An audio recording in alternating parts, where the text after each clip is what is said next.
Hello, hello. Welcome back to the Freelance Friday podcast. Today, I wanted to take some time to talk about my personal predictions for the social media industry in 2025. Hopefully, this will be helpful for any social media manager, content creator, or anyone who owns a business and uses social media to promote their work and their offerings online. And these are my personal predictions, but just to give a little insight if you're new here, I have been in the social media industry for over a decade.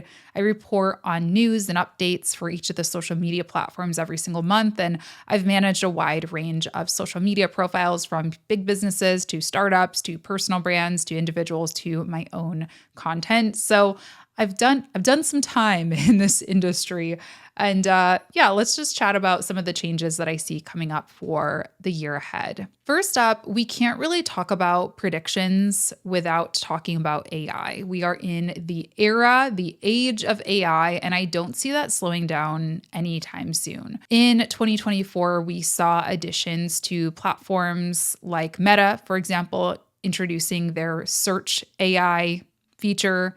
We've seen Meta also on Instagram allowing people to mark their content as AI generated. We have a similar feature over on YouTube. So AI is getting more and more realistic. I think the early days, I remember I did a YouTube video maybe 2 or 3 years ago at this point where I tested out AI copywriting tools, and most of them were pretty garbage. Well, nowadays they tend to be a lot better. So I predict social platforms are going to start incorporating AI copywriting. I actually just started seeing on YouTube that some YouTube videos are having AI summaries similar to the Google AI panel or whatever they were calling it that pops up. So I'm predicting more and more of that. AI descriptions, AI copywriting tools within the apps, things like that. Maybe even some AI video or image editing on platforms like TikTok or Instagram. That wouldn't surprise me at all. But we hear about this term in politics a lot, and it's true for technology, I think, too, is there's this thing called the pendulum effect. And when we go really far one way or go really extreme in one direction, typically the pendulum swings the other direction, oftentimes even harder. And while I don't see the AI industry slowing down, good news for you if you work in AI, I do see human behaviors, human interest changing a little bit, or at least let's say finding human-generated content to be a bit more of a novel concept than AI. I think the AI buzz from individuals, from consumers, is wearing off a little bit. Again, I do think that these are tools that people will be adding to their arsenals and using for years and years to come if they work well. But I do think that kind of golden era of AI where everyone just wanted to try everything and do the coolest things, I think some of that novelty is wearing off, and we're going to start to get a little bit more picky with the tools that we're using and also the content that we're consuming. Now, I think putting my content creator hat on a little bit, I have heard in the rumor mill, let's just say, that YouTube videos in particular are being crawled by AI bots very heavily. And, I sort of made a name for myself on YouTube as a how-to creator, a creator who helped people get answers to the questions that they needed. I did a lot of very SEO-friendly content. So how to be a social media manager, 5 tips for social media managers, blah, blah, blah, blah, blah. And that content did very well for me until AI came along. And, this might be a whole different topic for a different episode. But the point is, I think content creators would be wise to diversify the types of content that they're creating to not rely only on SEO, how-to type content to help them gain a following, earn customer loyalty, audience loyalty, and ultimately earn an income. Because what I've seen is that how-to type content for me has not done so well. It's actually gotten me in trouble because YouTube has thought that I'm getting fake views because of so many AI bots crawling it. And I also think, listen, people have got many different ways to find out how to create a social media strategy now. And a lot of the ways are a lot faster than watching my 10, 15, 20-minute video. They can just go onto Google and get the AI summary, or they can type into ChatGPT and get the exact points from my video, stolen from my video, let's be honest, and other creators, of course. And that's what a lot of people are doing. So I am not saying that how-to content is dead, but I do think that content creators would be wise to incorporate other types of videos, other type of content into their strategy. And that's something that I've been doing, is just leaning into more personal content, leaning into more content that relies on the thing that is irreplaceable by a robot, right? Which is me, which is you, which is all of our unique personalities, unique styles, and really leaning into that. So don't be surprised if you see a lot of your favorite content creators start posting vlogs or start doing secret, gated podcasts, maybe where you pay $5 a month to get access to things like that, because AI, I think, has certainly changed the game for that type of content, for better or for worse. And I'm also seeing decreased engagement for that how-to type content, or a lot of brand accounts as well. We're seeing lower engagement rates than normal. And I think one of the things that counters that is by posting very personalized content. Now, that doesn't mean you have to spill your heart out and share your deepest, darkest secrets, but just reminding people that you are a real human, that you actually wrote this or took this or created this, I think encourages audiences to participate more, because I'm finding kind of a transactional effect from AI as well. I've noticed this in my inbox. I kind of got a little offended the other day because somebody sent me a message and there was no greeting on it, right? There was no "Hi, Latasha," hey there," nothing. It was just, "How do I do this?" I don't even know if it was a question. I think it was like written like you would write in a search bar. And I got a little hurt by it, to be honest. Because I think the table manners are disappearing a little bit. And I think engagement is disappearing a little bit because people are so used to speaking to AI bots and not as used to speaking to real humans. So the more that we can remind people that we are real humans, that this isn't Chat GPT, I think the better. And so I think we're going to see more personalized content, more casual content, more gated content, etc. Now, another thing that I think we're going to see a little bit of a pendulum swing, a little pendulum. I don't think we're fully all the way over yet, but short form content, I think it's plateauing. Short form really established dominance in 2020, 2021, these eras where people were very, very connected, very on their phones, desperate for human connection, desperate for, distractions from everything that was going on in the world. And I think now that people are often, many people are back to the office, sitting physically in an office. That's been a huge thing that we're seeing, and just back to normal life, back to their friend groups. I think short form content has lost a little bit of its novelty as well. Now, listen, short form content is here to stay. I am not saying that it's going to be gone, but I do think that we have peaked in terms of the era of short form content. There are multiple indicators that this is true. TikTok, the pioneer of short form content, is slowly but surely inching its way up to long form video content. We've started at very, very short videos under 60 seconds, and now we're up to 5-10 minute videos on TikTok. And I wouldn't be surprised if they start hosting movies, TikTok movies or TikTok podcasts, hour-long videos on TikTok. So, it makes sense for the social platforms themselves, obviously, because they have more content to monetize. And I also think that it makes sense for communities. One of the complaints that I hear from short form creators is that, I can't seem to really build a true community. I'm getting a lot of views, I'm getting a lot of clicks sometimes even, but people don't really care about me. People are not coming back for me. They're just kind of consuming. So I think it is wise to up those minutes. If you're using short form video, content, consider posting a 5 or 10 minute video to help your engagement, to help your retention, to build your loyalty. But I also see other platforms really chugging along, right? We saw YouTube establish dominance in the podcasting space. They are the most widely used podcast platform. YouTube is. So video podcasts are huge, and I think they are going to continue to be huge, again, for all the same reasons, right? Creators can make a lot of money on these platforms, not just through advertising, but I speak from experience. YouTube is where I make my sponsorship money. sponsors don't really care about my 30,000 follower Instagram account. They care about this long form, dedicated, highly engaged with audience on YouTube. So I can generate much higher rates on YouTube than I can, on any other platform. There's some interesting features coming to Spotify that I just noticed.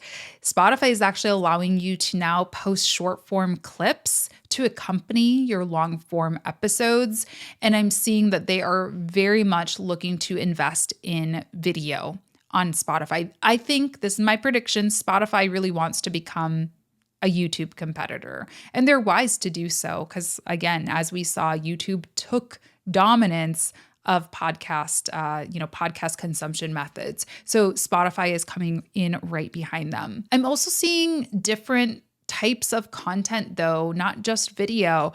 I'm seeing a return to writing, a return to the written word. Again, I think that pendulum swing, right? People were like, we've got sounds, we've got lights, we've got dances, we've got transitions. People want calm, I think, especially coming off of a wild election year too.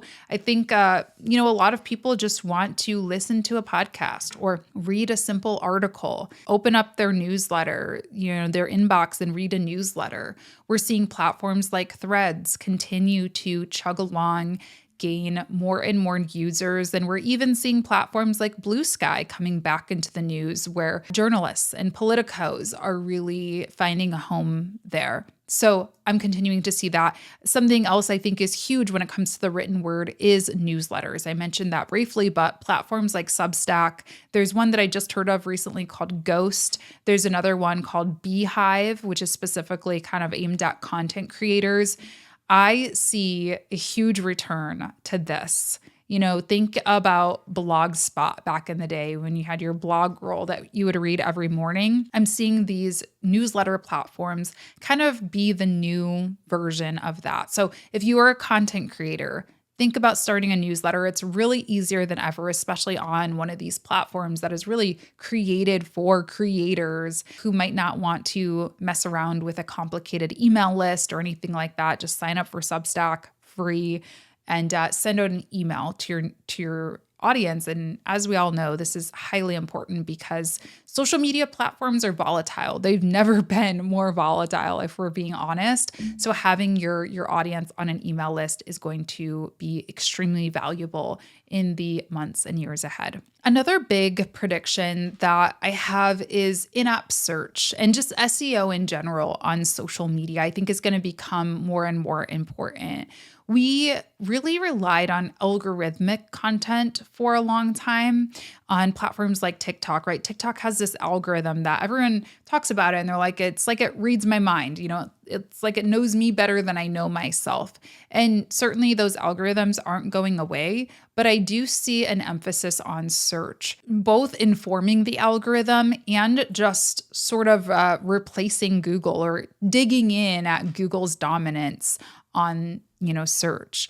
I talk to younger folks all the time, Gen Z and younger, and they don't often, I'm sure some of you still do, but most of the time they do not say, oh, I'm going to Google that. They say, oh, I'm going to either chat GPT it or I'm going to look on Instagram or look on TikTok. That is how they're searching for things. So if you are a business, if you are a brand, it's important for you to be able to think of what is that one keyword that I really want to be known for, and make sure that all of my social media profiles are optimized, both in-app search, but also externally, so that if people do search Google and you're spending all of this time making TikToks or YouTube videos or Instagram posts, that you are pulling into Google search as well. But certainly in-app search, I think, is going to be bigger and bigger. And what comes along with that, I think, is localized content, right? People are going to be going onto TikTok. They already are going onto TikTok and saying, best Orlando, Florida restaurants or best Detroit vegan spots, etc. So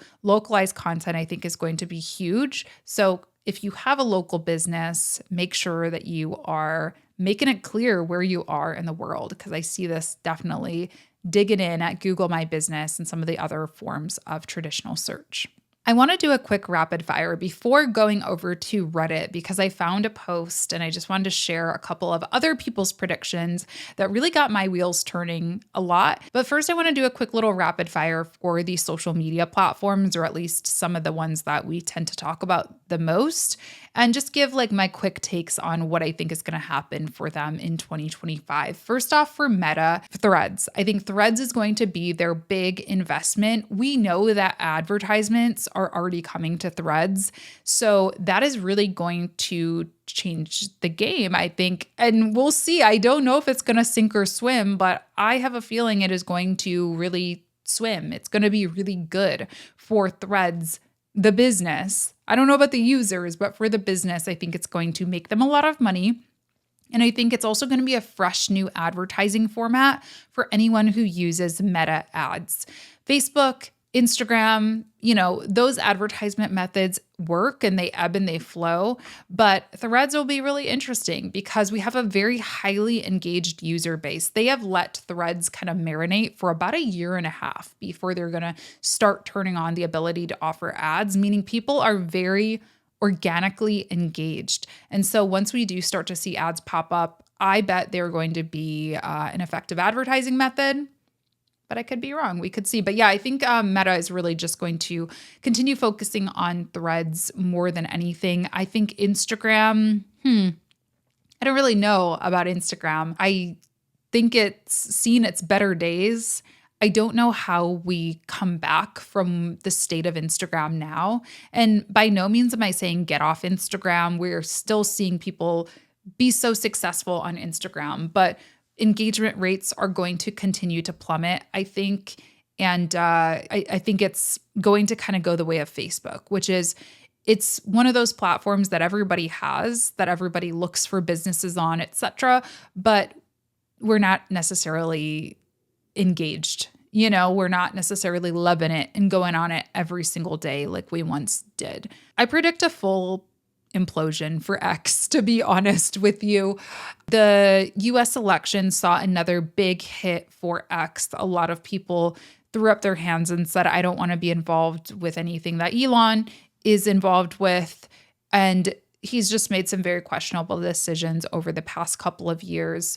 And I do not see X maintaining its position as the short form kind of micro blogging platform that it once was. Now, let me rephrase. I don't think it's going to implode in that it's not going to exist, but I think it is going to be a completely different platform than we once knew. And I think it already is. When I go on X, I actually officially deleted my X account recently. I just don't use it anymore. And whenever I do go on there, it just feels very different from the Twitter that I signed up for. So we'll see what he chooses to do. I mean, clearly he's looking to be involved in politics. So I could see this basically becoming a Truth Social 2.0 and being really the home for conservative content in particular. I know he wants to invest in video. So I think that is something that we'll have to watch. If you are a conservative brand, if you do post long form video, maybe X is something that you want to watch and that you want to maintain a presence on.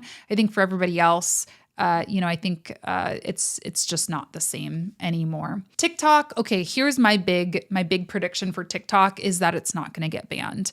One of the big reasons is, again, the US election. President Joe Biden is the one who introduced the bill to do the forced sale of TikTok. And Donald Trump at one point, he said that he was on board with that, but he kind of flip-flopped on that. And I think under the new Trump administration, we are not going to see that go away. TikTok is also fighting very hard against the proposed sale. So I don't see that being banned. I think your TikToks are safe, but I could be wrong there, but I don't think so.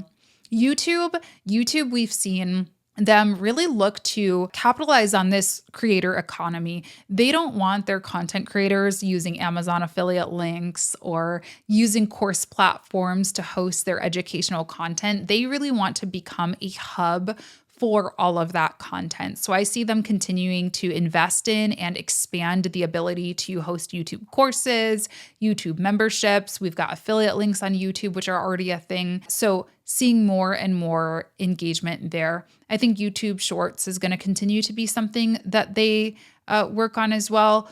But I think their bread and butter still is going to be their long form content and really becoming a whole creator ecosystem. LinkedIn, we've seen that they have introduced short form vertical video content on their platform as well. I see more and more of that. I see that taking off. I see an influx of Gen Z coming onto LinkedIn as we're seeing, Gen Z folks getting older and more established in their careers.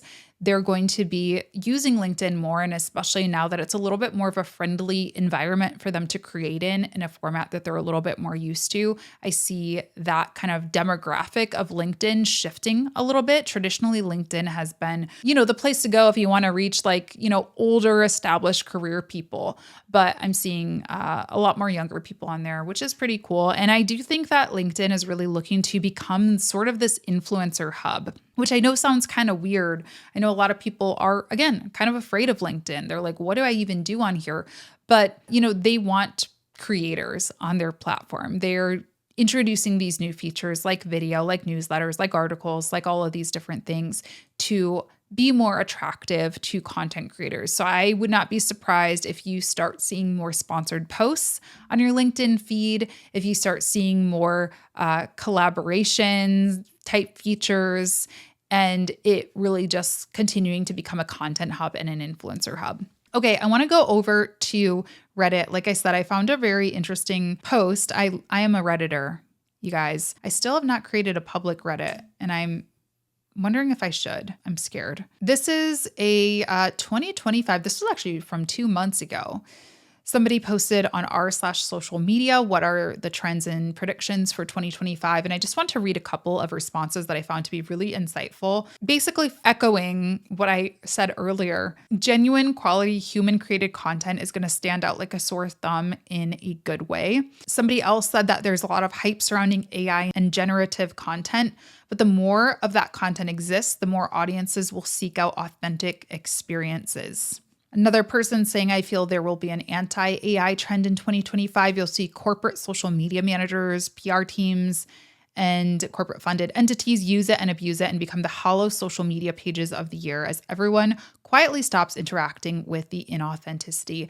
This is something that happens, right? We've seen this with Facebook back in my day and Facebook, basically when the brands came to Facebook and when no offense, I love you, mom, but when parents came to Facebook, right? That's when they kind of stopped being cool. It's like you think of that basement party where all the teenagers are hanging out, maybe doing things behind their parents' backs. Well, that just got broken up when the brands come in particular. And I think the same is true with AI. I think it was niche, it was original. It is going to continue. It's going to persist. But for example, Coca-Cola, the soft drink brand, they just got completely attacked for creating a completely AI-generated Christmas commercial. And while a lot of people see AI as something that is cool and nice for small businesses, it's a good way to help them.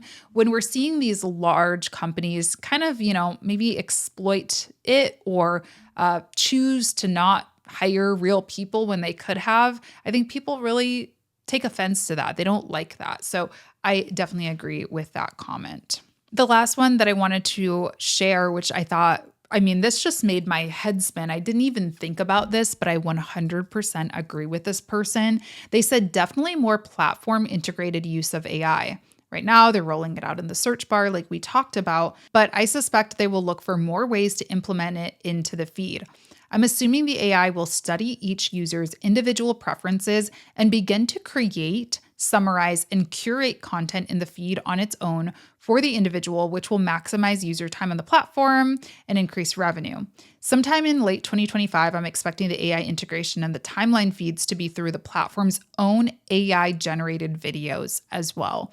In fact, you can look at the recent controversies involving AI consuming individual YouTube creators' content at an alarming pace. plan on them using popular creators and channels to create their own videos.